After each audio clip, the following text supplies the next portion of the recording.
સીતારામ, સદદેવીદાસ, જય મા અમર, જય શ્રી કૃષ્ણ.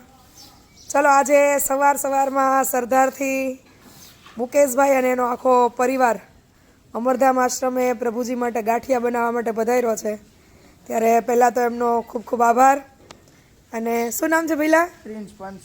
પ્રિન્સભાઈ પાનસુરિયા, નેન્સીબેન પાનસુરિયા અને મુકેશભાઈ પાનસુરિયા. સ્પેશિયલ સરદારથી, કેમ કે લગભગ આશ્રમથી ઓછામાં ઓછું 70-80 કિલોમીટર થતું હશે. કેટલું થાય?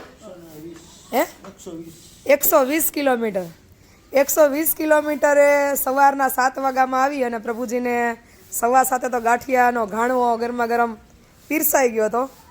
બજરંગી ગાંઠિયા સરદાર એટલે ખૂબ સરસ મજાનો, આમ તો એમ કહેવાય ને કે એમનો પ્રેમ હશે કે આટલા લાંબા રૂટથી અમરધામ આશ્રમે સ્પેશિયલ પ્રભુજીને ગરમા ગરમ ગાંઠિયા ખાવડાવવા માટે પધાર્યા.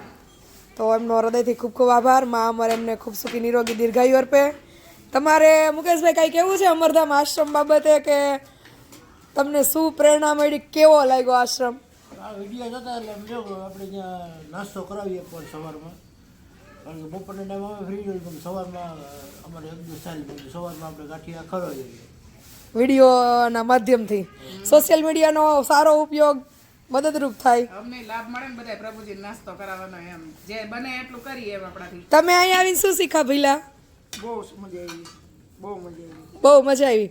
પણ સેવાનું શીખવું છે. હા, સેવાનું શીખવાનું નહીં, મા બાપની પહેલા સેવા કરો એટલે બધી સેવા આવી ગઈ. જો એને તરછોડીને આપણે કંઈ કરીએ તો કોઈ સેવા લેખે લાગે નહીં.